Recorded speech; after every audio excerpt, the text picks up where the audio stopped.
Hey guys, Coach Ben here, and you are listening to the BenchCast. All right, we got a Q&A BenchCast for y'all today. Hot one, hot, and I would assume humid. I'm not good at measuring humidity. It is real gross on Long Island right now. Humid? It Would is you say humid. it is humid? It's humid as shit. Well, I guess once you start sweating, once you walk outside, that's a humid day. So it is a hot, humid day. I thought it was supposed to rain all week. I don't know what's going on. If it rained, you'd probably feel a lot better. Probably would. Yep. But I don't know where that rain is. It's nice, whatever. We got a Q&A podcast for you today, guys. We got the Instagram live rolling. We're going to be taking questions. Even if you don't have a question, you just want to share a lifting story. You want to shoot the shit with us a little bit on this podcast. We're going to have a good time. This is one of my favorite podcasts. We're just kind of shooting the shit, talking about some random shit, taking questions. We're going to get started right away because we can't keep El Gato waiting. Yeah, interacting with our viewers and whatnot. Do we have one that came in through the Instagram? All right, here we go from El Gato Grande, OSU. El Gato. Bench and Benny's getting married. Is it going to affect your bench? Will the wedding band cost you? Yeah, I don't think it will affect my bench. It has to. I still get my training in, even if it's late at night. I'll get my training in. I don't know about the band situation. That the rubber ring is probably my way. The rubber ring is very popular amongst lifters. I guess that's how I'm going to have to go. I'm not used to wearing one, so it's going to be very different. I'm going to have to get used to things on my fingers. I'm not used to that, so we'll see how I adjust. But definitely getting the rubber deal, and, that should not obstruct my connection to the bar. I'm one with the bar. I'm like Obi-Wan Kenobi on the bench. Thank God you need another Yoda quote now. We got another one from I am sweating. This is wild. Merkin Moore 19. All right, Merkin Moore. Got my next meet coming up in about 2 weeks. Have had a horrible meet prep to say the least, but the strength is still there and numbers are still decent. Any tips on how to stay motivated and focused? All right, bud. So Ryan Moore, he had a great meet. Last one I was at, I think that was the Revolution. He had a great meet. He killed it. Ton of progress. The thing you got to keep in mind, fella, because I know you're coming from a place where you made some really quick gains, some really quick progress, and you killed it that meet. And you got to understand, as you start to push closer to 400 pounds, and especially beyond, the amount that you're going to gain is much slower pace. You are not going to make those 20-pound something jumps very quickly. I put on 15 pounds in the past year, my raw bench, and I am very fortunate for that because there's been years where I don't put anything on it. But I understand as I start to make my way towards 5, it's going to take a long, long time, and that's lifting. It's a long game. So I don't want you to get frustrated and stop altogether. I know you're real focused on the bench press. So it's tough, too, because you're putting all your eggs in that basket in the meantime, so you don't have other lifts to fall on. So if you're not making progress with the bench, it's really tough to motivate yourself to do anything at all. So just understand that you're going to go through those tough times. I always tell all my lifters, enjoy the process and look for little wins. Even if it's not an increased weight, if you move a particular weight faster than the other time, that's a win. If your technique looks better, that's a win. You don't necessarily have to move more weight. You got to focus on those small wins because you're not going to make those 20-pound jumps forever. All right, so don't frustrate yourself. You're going to have these training cycles. Analyze it at the end. That's really big. I always like to sit down with my lifters and just kind of, we go back and forth on what went well, what we can improve upon. I think that's really important. Not everyone's going to have the perfect training cycle, and it's tough sometimes because I know lifters, if they don't have a good meet, they're like, oh man, the program sucked or whatever. But you got to look at everything, guys. It's a learning process. Peyton Manning's not going to connect with Marvin Harrison the first time ever. It takes a little while to start making that Hall of Fame connection. So you got to go back and forth. You got to find what works, what doesn't, and that takes a little bit of time. So sit down after your meet. Go in there, fresh slate. Make sure recovery is first and foremost. Take that week off before the meet. Go in there, do your best, and then after, analyze how did it go, what can I improve on, and then just start rebuilding from there. But slow and steady, my friend, slow and steady. Yep, especially because you're 2 weeks out. You're in the home stretch now. Focus on the meet, because you could have a bad training cycle and have a great meet. Yep, that happens. You could be, I don't know how your training's structured right now. You could be burning out just a little bit, in which case taking rest is the best thing that you're going to do for yourself. Always come into a meet feeling 100%, and you don't know what will happen that day. Could be something great. All right, so just make sure you come into that meet fully rested, my friend. And like I said, slow and steady. Analyze after the meet what happened, how you can improve those weak areas. And if you're not sure, feel free to reach out to me. I'll take a look and give you some pointers and directions ahead. Definitely come back in 2 weeks. Let us know how you did. Yes, absolutely. So we got anything active on the Instagram? Not just yet, but I know you have some questions from your Instagram. Yeah, I have.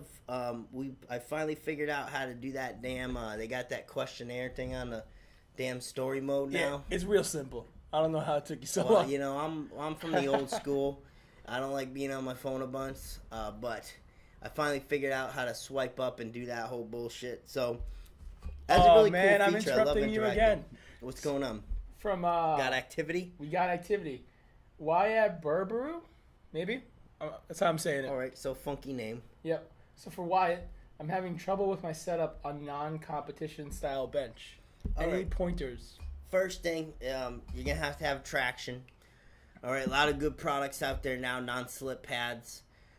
Old school methods, you can use yoga mat, you can use a band, but that's the first thing I'll tell lifters if I see they're benching on a commercial gym, something like a commercial gym pad. I tell them you're going to have to find some way to create traction on this pad, or everything I tell you, you're not going to be able to do, so it's pointless. So that's the first thing. You need a non-slip surface, all right? Next thing, usually those pads are going to be lower than a competition one, so you're going to have to make some adjustments with your feet. But, however, note that you're not going to experience that at a meet, so I wouldn't be overly concerned if your hips are popping up, as long as you're applying leg drive in the correct direction. All the principles are the same, because it's going to be different once you go to a higher bench. Like I train this one here that I'm on now is actually a little higher than a competition pad, but I understand that, so I just make sure at competition I took my feet back a little bit more. But those are the main two things that you're going to counter. Slippery pads and lower pads. So really, you're going to be able to do everything that we teach once you put a non-slip surface where your shoulders go. And I keep bands in my backpack just for that very reason. Yeah, all you need, a couple bands. Yep. Right, you got, what do you got? The big orange ones? Orange ones, yeah. Don't get a wider band. It'll be a little more surface area to hold you there. But that's all you need, guys. You just need some bands, really, and you will be good to go. That's it. All right, so moving on. We got some questions from that Instagram, the story mode there. I'm going to try to do those more often. I really like that interaction. Everyone asking questions, and I can reply on there. So make sure you're following us on Instagram if you're not. I'm sure most of you are, hopefully. We're going to be doing that a lot more often, because a lot of great stuff coming in. And I got some questions, too, from the YouTubes. A few from the YouTubes. And I'm going to cover them today in this Q&A. So feel free, if you're watching live, keep sending in your questions. It doesn't even have to be a question. I'll take a good lifting story. I'll take whatever you want to bullshit with us here on the air. You got a good joke. I got this. Got a knock-knock joke? Send it in. All right. Let's start with Vincent Rhea, Staten Island man. He came to my bench clinic, CrossFit 231. If you look right here, DVD cover, that is that exact bench clinic. It was 231. That was a good one. I had a lot of fun at that. He says, where can I meet you? And I know sometimes it can be confusing, but you know exactly where you can meet me. You can meet me on a bench. Simple as that. All right, Scott Wallace, powerlifter. What are the purposes of board presses? So as I answer this on the Instagram story, board press is more relative to an equipped lifter, more of an essential item to an equipped lifter, because you have to, it kind of a process to break in the shirt, and you're not always going to try to train to the chest, because one, you're going to stretch out the shirt a little bit. Two, it's really freaking hard, and you got to really and like nail what weight you're using to get down. It's a whole separate deal. Equipped lifters know. If you're a raw lifter, that's kind of the deal going on. If you're a raw lifter, which I'm assuming most of you are, the purpose of a board press, I use it for overload and then specific range of motion training. So that would be if I'm trying to isolate the triceps. I love doing a 2-3 board close grip bench press for low or high reps. And I love doing some overload sets of boards. I think you can still maintain a similar bar path, and I find either you are good with that or you are not good with that. We have a guy now, Matt, on our team who is struggling with the board. He hit a 305 to the chest, no problem. Tries it to a 1 board, can't do it. But that also offers unique insight that he has longer arms, so he's taking advantage well of that stretch reflex, that eccentric portion, so he's getting a good boost from that. Also, we have to develop his triceps a little more, because that specific range is really kind of nailing him, which isn't uncommon for a longer arm bencher like that. But that's how I would use the boards. You ever do any board training, Elvis?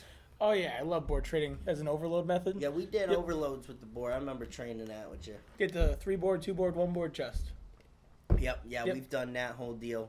What that allows you to do is get that overload with the weight, get your nervous system ready for it, and then you're slowly working it down, trying to build up range as you go. I actually like taking the board for overload rather than the slingshot, because I feel like the slingshot can get a little different than my raw bench. Yeah, precisely. That was one of the things we'll cover in the bench clinics often is with slingshots, you got to watch out. Everyone wants to use those devices because they're sure fun, but they will change the groove a little bit.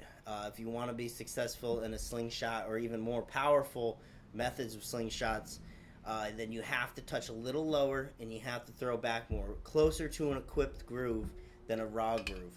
Whereas a board, you can just keep everything the same. It's just an extension of your chest. But yeah, we did board pressing. I've used it in the past a lot in training.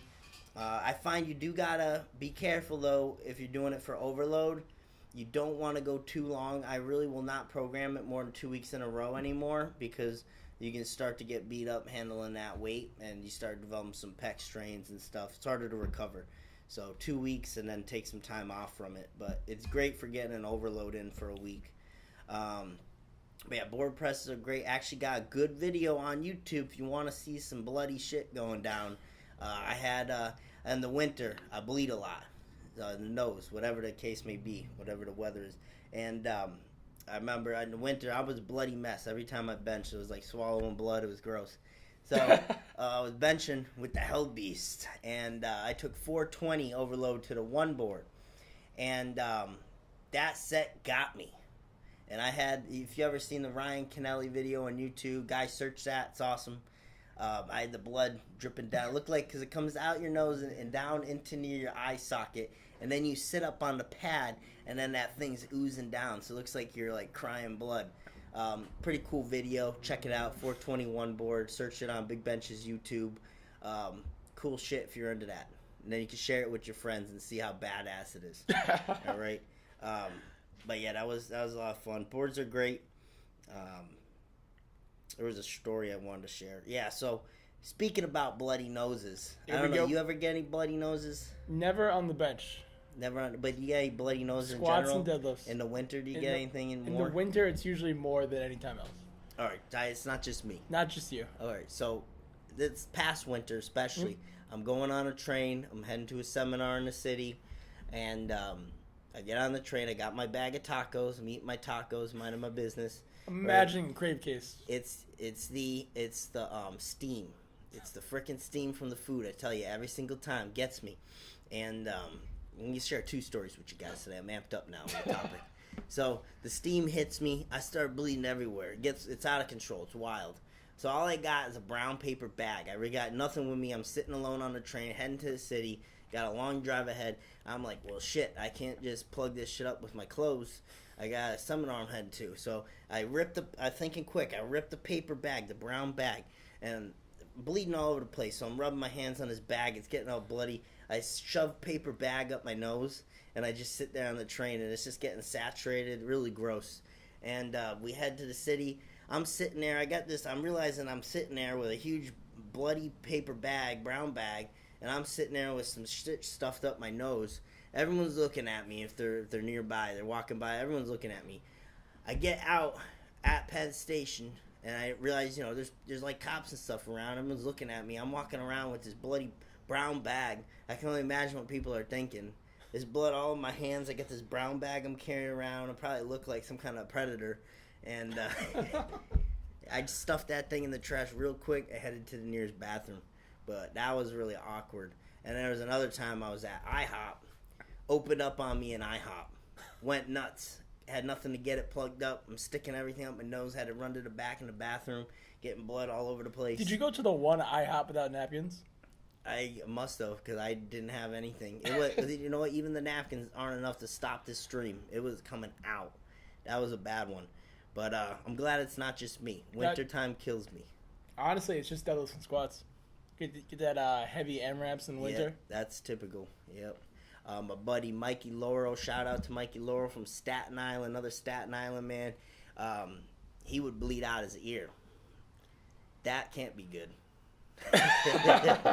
It was badass, but that can't be good. Oh, man. That's a whole different orifice you don't want to get into. All right. Moving on from all this talk, and give me a comment or give me a shout out if you experience that too, because I'm starting to freak out because every winter's happens, and I'm glad to know it's not just me. Let's go over to Lumberjacked at Lumberjacked on Instagram. He was asking me about tricep extensions and what are the best ones, and I told him, listen, there's a lot of different tricep extensions, or not even tricep extensions. He was saying tricep accessory movements, but there's so many tricep accessory movements. I told him, pick one that works for you, that feels good, and just build upon it. All right, you can't really go wrong. Whether it's an overhead tricep extension, rolling dumbbells, you like using bands tricep extension, straight bar push down.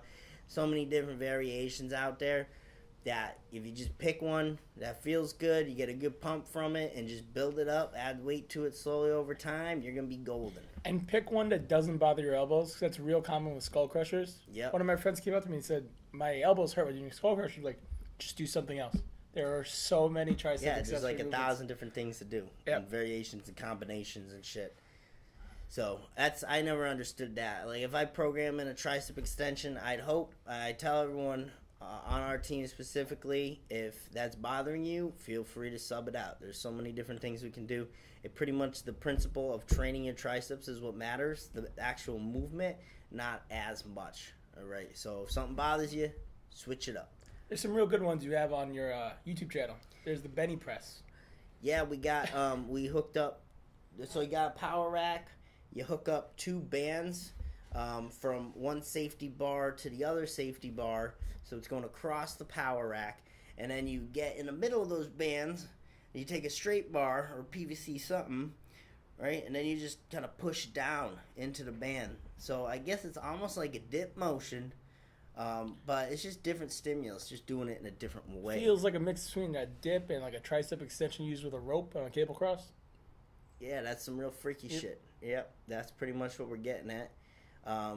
But yeah, just finding different variations like that. I like the one, it's almost like a JM press type of push-up we would do. That was good. And sometimes you can't do a skull crusher with a certain bar, or sometimes you can do it really good with a different cambered bar. There's so many different things you can do.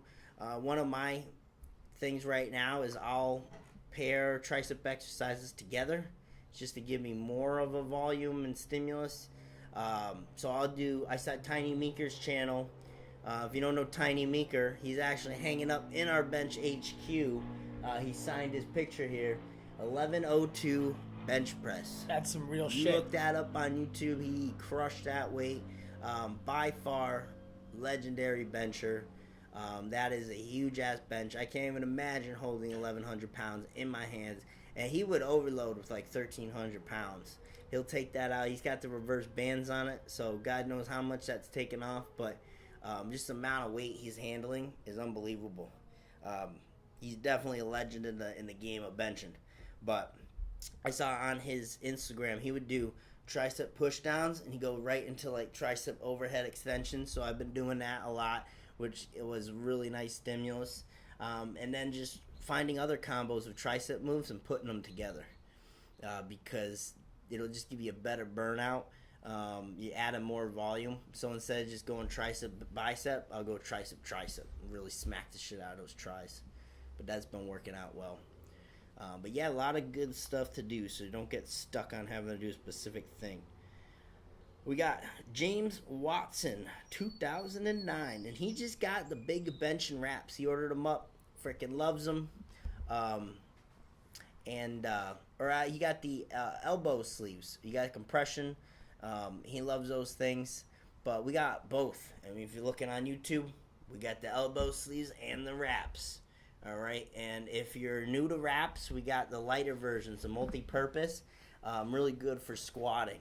But check those things out. Great equipment. I'm trying to get out to more meets and showcase the stuff we got.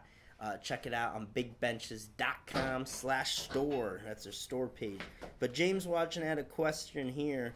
Warm-up sets, how warm up, the jumps to take. And guys, we did a BenchCast on this. It was 3-4 episodes ago. All we talked about was warming up for the bench. So I would like to point everyone in that direction. Go to the iTunes for the BenchCast and definitely check out that podcast. A lot of great stuff on there. We talked about everything from doing specific warm-ups for one type of workout to like a max effort type of workout. But to summarize it quick for James Watson here, what kind of jumps should you be making? On the bench, it's going to be smaller jumps than it would be on a squat and deadlift because it's just not as much total weight. So you're going to take smaller jumps usually if you're like 300-pound bencher, 15-pound range maybe. The initial warm-up sets are going to be bigger jumps, usually quarters, plates, depending how much you bench, of course. And as you get closer to your working weight, smaller jumps. So if you're particularly warming up for a max effort lift, I think most people are stumped on, so I think we'll cover that real quick. If you're gonna handle max effort weight and you don't know like what your max is right now, you're just kind of shooting for a new one. I would take your regular jumps, try to get at least 6-7 warm-ups in or so before taking that weight, and near the end, that I like to call feeler sets. So if say you're shooting for potentially you think you got 380 in the tank, maybe your last one is 360, 365. And see how that moves. If it moves like freaking garbage, that's probably not happening today.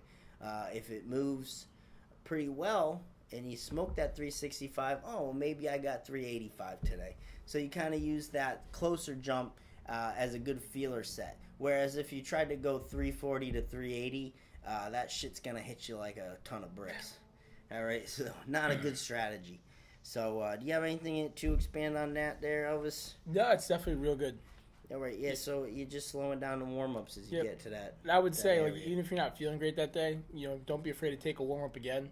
You want to take it, especially with the lighter ones, because you're not burning yourself out too much. If you're working up to 380, you want to take 225, like, twice, I find with two populations that works really well. Older population, usually you need a little more warm-up time, get that nervous system going. I find they take a long time to kind of kick things into gear and get to their best level. And then also people with very restricted mobility. I know particular for me, if I want to have a good deadlift workout, I need to be prepared to put some time in to get my hips ready. I can't just go into that cold where it's going to be really not good. So even squats, like I got to take my time and warm up. So if you're very restricted mobility-wise, or you're part of the older population and you're having a hard time kicking it into gear early and you always feel like your best sets are near the end, then that would be a good time to just take more. Like if you want to take 135 for multiple sets, do so. Just extend it warm up a little bit. Yeah, absolutely. So I hope that answers your question, James Watson. let's go over to. I'm gonna jump around a little bit here. We're gonna go over to an old Instagram Q&A at AmRap Rocky. Was talking about his wrist getting bent back when he's pressing heavy. And my offering to you, my friend, would be to first, I would invest in some Big Benchas wrist wraps because they are going to give you that shit ton of support. And they're relatively very inexpensive. Go on bigbenchas.com, check them out. Multi-purpose wraps if you're starting out. And then if you want to really get a big bench, we got the 36-inch big bench wraps. If you're not sure how to wrap them, check out our video on that. Because I find a lot of people, they get the wrist wrap, but they don't know how to wrap good. So what's the point? You got to know how to wrap them. They're keeping their forearms stiff, but your forearms not going anywhere. Yeah, your hands, it's all about locking down the wrist joint, and then the secondary benefit is getting more support down the forearm. But if you're not locking down your actual wrist joint well, then what's the point of even doing it? If you could move your wrist as freely with or without it, then you're probably doing it wrong. Yeah, and I just made a post the other day. I'm getting fired up now thinking about it. I hate when people say their hands are going numb. I'll purposely do multiple sets in the same wrist wrap. Like, I'll wrap that shit tight so my hand goes numb on purpose. Because I want to feel as shitty as possible when I bench. And I'll tell you why. If you could bench when everything's on fire, you can't catch your breath, and you can't feel your hand, imagine how good you're going to do when you can actually breathe and feel your hands and be at a meet and all those things. So if I'm doing speed work, guys, I'm making it hard on myself. I want the worst stimulus. Donnie Thompson talked about how, when he goes to a meet, he wants that perfect environment, and he would train and training with the guys' kids were around, bothering him, running around and stuff. But then he was like, when he went to a meet, it's a cakewalk. Good music's playing, no kids running around with freaking Barbie dolls and shit. Same thing. I try to train as hard as possible. So I wrap my wrist up tight. I can't even feel my hands. So I don't want to get too off topic, but I hate when people say their hands are going numb. Just deal with it. Very minor thing. Doubling up on that, it's also very good for overhead press. Overhead press kills your wrist too. Yeah. Multi-purpose wraps really good for that. But yeah, if you want to bench big, we got some stiff wraps that are going to give you support. So that would be my first thing for AmRap Rocky. Just make sure he has that support. And then also, I've been a big fan. We filmed that kettlebell method there. The top down hold there, you grab the handle of the kettlebell. The kettlebell's up in the air and you have to steady it. That's a real good forearm pump, and you can't deviate. You can't have poor wrist position or that thing's gonna fall over on you. So it forces you to be in a neutral position, so you learn how that feels and strengthens your wrist. And also the bulldog grip. Look up the bulldog grip. We did some videos with that where you're pinching the top. So it's in your hand and you're pinching the top with your fingertips. So you can't really deviate. You gotta keep neutral wrist. So that's good to apply in your warm-ups.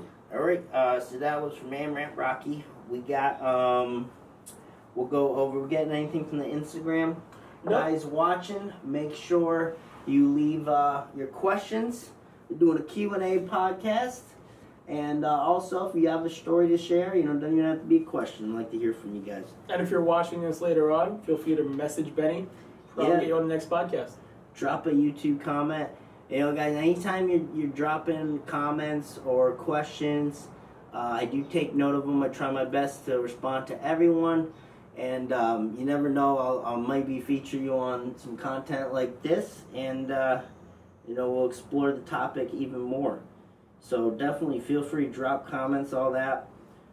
Eric Salinas, this is from YouTube. Should raw benchers touch higher on their chest? And assuming he's comparing it to equipped benchers. And absolutely, we did the recent video on Bar Path where we took you to the HQ whiteboard for the first time. And people really seemed to enjoy that video where we showed the difference in bar paths. We drew it out for you. And yes, most certainly you're touching higher than compared to an equipped bencher. So it's important to understand what you're comparing it to. Raw benchers will touch higher compared to an equipped bencher. We were kind of talking about that with the slingshot. If you want to be successful with that, touch low, throw back even more. Granted, you don't want to touch too high. It's usually below nipple line, like low sternum. Whereas an equipped person, even lower. And it all really depends too on your limb length. I don't deviate too much, very slightly maybe, because I got such a short stroke. Yep. Like the 2-inch ROM there. So the longer your stroke is on the bench, the more deviation you're going to have between the two. So yes, absolutely touch higher. Going over to P-Bang Lifting. At P-Bang Lifting. Tucking elbows too much is his issue. And that's not uncommon. I find with tucking too much, either two things are going to fix that. Better connection with your lats, mental connection, learning how to actually bend the bar with your back versus just bending the bar. There is a very big difference, and once you learn how to actually use the back to bend it and separate that from actually using your arms, then you start to get into a normal alignment. It's when you start bending the bar with your arms and trying to use the strength of your arms versus the strength of your lats to bend the bar, that's when you run into trouble with the elbows tucking too much. And that's the trouble with most people benching. They don't know how to use their back effectively. And that's why I say once you learn how to use your back effectively, changes the game in all different aspects. It's simply even bending the bar. You're not going to tuck your elbows. You can be in good alignment. Gotta learn how to use your back. And easier said than done. It takes a long time to do so. So that's one thing. And the other is thinking, for the meantime, just think about spreading the bar more than you're bending the bar. Think about that pull apart and you're trying to separate the middle. That'll help kind of correct some of that over tucking. All right. So that was from P-Bang Lifting. P-Bang. That's an interesting Instagram handle. They still call them handles. What's the deal with that? You call them a username, you call them a handle. I never understood why people call things handles. Kind of pisses me off. One of those things. Grinds my gears. Alright. Brandy Acosta at Branding Acosta. General question, how to use the leg drive. And I think how I'm going to attack that is what most people fail to do, and that's push back on the bench. A lot of lifters, whether their toes back, which the only option you have is vertical leg drive, or their feet flat, they make the mistake of pushing into the floor versus pushing away from the floor. And there's a big difference between those two. I think the best way to visualize and think about it is to pretend that there's a wall extending directly in front of your feet, and instead of having your feet on the floor pushing, you have your feet on the wall pushing.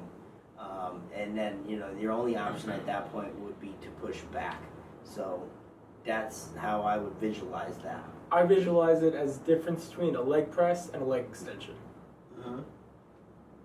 Yeah, you can do that too. Yeah, same deal. Same motion, same concept. Yep. Yeah, same exact thing.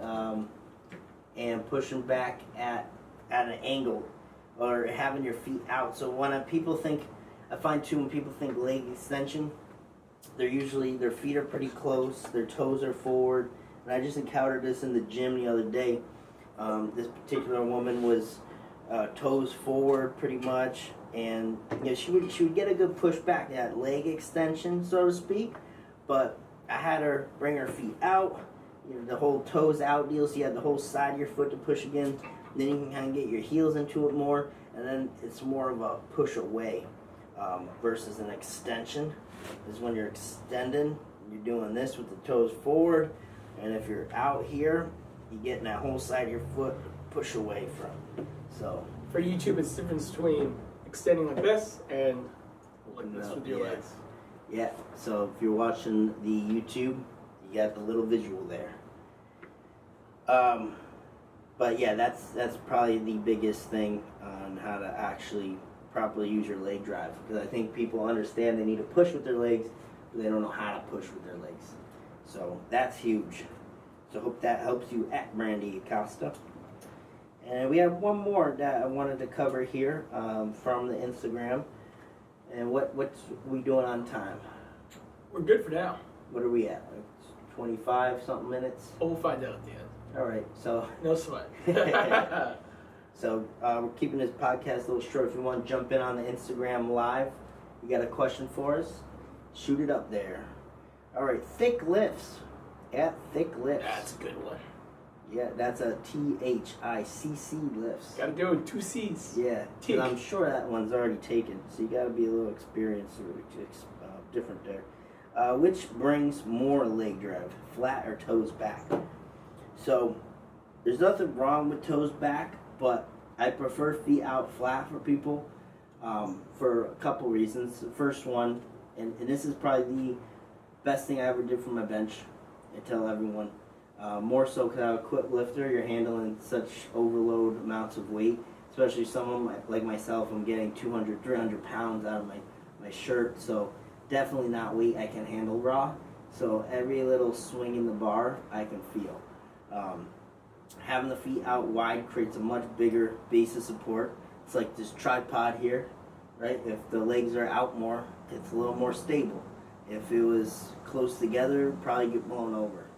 You know, same type of deal. That's what you're encountering on the bench. You're just widening your tripod. So stability is huge, because with toes back, usually you're pretty close to the bench itself. So you're going to start feeling every swing in momentum of that bar. And then also the whole thing we just talked about, pushing back versus vertical. The toes back only allows you to have vertical forces, so everything going into the ground, in turn lifting your hips, and then driving your shoulders into the pad. Alright, so you're not really getting a huge transfer to the bar directly. You're more or less getting a little pop with your chest up, but again, we don't want to get momentum, and your butt's popping up. And if you learn to bench feet flat and push away like we were just talking about, that changes the whole game, and then you're really pushing in the direction the bar needs to go, in that horizontal direction. So, big difference there. So that's why I prefer the feet flat, just bigger base of support and more applicable leg drive to the bar. Alright, so had some really good questions come in. I enjoyed answering these. Yeah, there's pretty good ones in there. Yeah, I think you guys are going to take a lot away, little tidbits from this, especially about where you can meet me, because I know there's a lot of confusion there, and I understand when I don't film in front of a bench, no one knows where to find me. But rest assured, you can always meet me on the bench. As you can see, the shirt says up front here, you can order these on the store page too, but you can meet me on the bench. So where he films from the bench. I am filming directly with my ass on the pad, so there's white lights all the way around, so no one has to worry. I know in particular we have a guy named MJ on our YouTube who will potentially watch this as well, and I know a lot of times he has confusion on where to find me. And rest assured, I always let him know I'm right here on the bench, no worries, and you know where to find me. Alright guys, so you know me, Bench and Benny, at Bench and Benny, at Big Bench's Instagram, YouTube, make sure you subscribe. All the content goes up there, full length. You will listen to this iTunes BenchCast. And, you can also catch me on Twitter, but not that frickin' Snapface. I'm not giving in to Snapface, guys, so you are not going to find me there. I think we actually have a username up there, Big Benches, but you can send me all you want. I'm not going to see anything because I'm not on the Snapface. I think you're really missing out. I feel like I am, but there's just so much social media right now to keep up with. I'm trying to get Twitter going. And yeah, let's get this Twitter going. Follow him at Big Benches. Follow me at Big Quad. I'm going to try to be a little more active with Twitter. The thing I like with Twitter is that you get more personal communication with people because you're really just going back to back. It's like constant DMs. It's just like huge web of DMs, which I like. So I like Twitter once I get that going. I had that going back in the day. But yeah, follow us at Big Benches. Alright guys, and see you next week. You're small arm, leg strong, you know where to find you. They already know where to find me. Small arm, leg strong, and tiny quad, big arms. Big quad, tiny arms. Same thing. Alright. You've been listening to the BenchCast.